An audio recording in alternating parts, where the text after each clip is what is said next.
Pernahkah kalian bermain jungkat-jungkit atau melihat orang bermain jungkat-jungkit? Bila berat peserta tidak seimbang, permainannya tidak dapat dilanjutkan, bukan?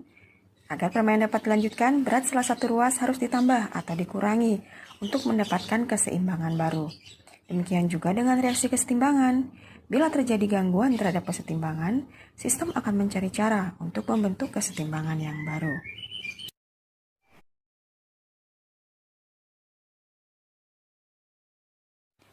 Menurut Henri-Louis Le Chatelier dengan asas Le Chateliernya, ketika pada sistem kesetimbangan dilakukan perubahan terhadap suhu, konsentrasi, volume atau tekanan, maka sistem akan menyesuaikan diri sedemikian rupa untuk meniadakan pengaruh perubahan dan akan menghasilkan kesetimbangan baru. Atau dengan kata lain, ketika ada aksi yang mengganggu sistem, maka sistem akan bereaksi untuk meminimalisir pengaruh dari aksi tersebut.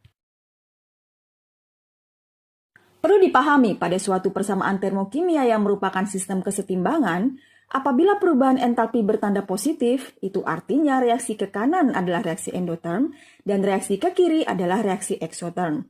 Sedangkan apabila perubahan entalpi bertanda negatif, itu artinya reaksi ke kanan adalah reaksi exotherm dan reaksi ke kiri adalah reaksi endotherm. Kesetimbangan dapat bergeser ke arah endotherm atau exotherm dipengaruhi oleh perubahan suhu. Bila pada sistem kesetimbangan suhu dinaikkan, sistem akan bereaksi untuk mengurangi panas dengan cara memakai panas tersebut guna menciptakan kesetimbangan baru. Dengan kata lain, sistem melakukan reaksi endotherm. Sedangkan bila suhu diturunkan, sistem akan bereaksi dengan melepaskan panas guna menciptakan kesetimbangan baru. Dengan kata lain, sistem melakukan reaksi exotherm.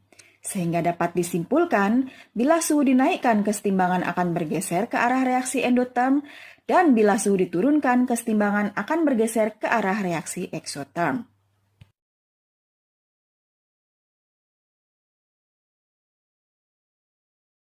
Oke, jadi pada video ini kita akan melihat sebuah bagian penting dari kesetimbangan kimia, yaitu asas Le Chatelier.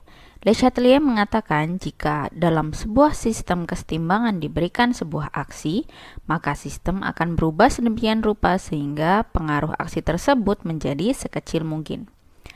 Nah, di sini bisa kalian lihat sendiri ada 3 buah wadah. Yang di sebelah kiri adalah kobalt 2 klorida yang dilarutkan dalam air dan berwarna pink karena dia membentuk ion kompleks COH2O6 kali 2+. Sedangkan yang di sebelah kanan itu ada ion kobalt 2 klorida yang berwarna biru.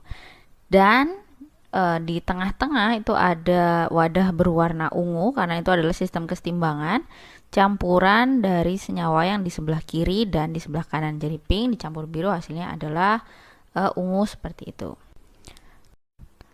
Nah, kalau tadi kita sudah melihat bagaimana pengaruh dari konsentrasi, sekarang kita akan melihat bagaimana pengaruh dari suhu terhadap kesetimbangan. Jadi di sini larutan yang berwarna ungu tadi yang berupa kesetimbangan dipindahkan ke 3 tabung reaksi yang berbeda. Nah, kemudian ini ya sudah sama volumenya 3 tabung reaksi ini dan sama-sama berwarna ungu di awal. Kemudian salah satunya akan ditempatkan pada tempat yang dingin, di situ ada esnya. Kemudian satu lagi tetap berada di wadah yang sama, sedangkan wadah yang ketiga diisi dengan air hangat. Nah, dan kemudian tabung reaksinya dimasukkan ke situ. Sesuai dengan asas Le Chatelier, jika sebuah aksi diberikan pada sistem kesetimbangan, maka sistem tersebut akan berubah sedemikian rupa sehingga pengaruh dari aksi tersebut adalah seminimal mungkin. Nah, bisa kalian lihat sendiri di sini yang tabung sebelah kanan warnanya sudah berubah menjadi sedikit kebiruan. Sedangkan tabung yang di sebelah kiri sudah berubah menjadi agak pink.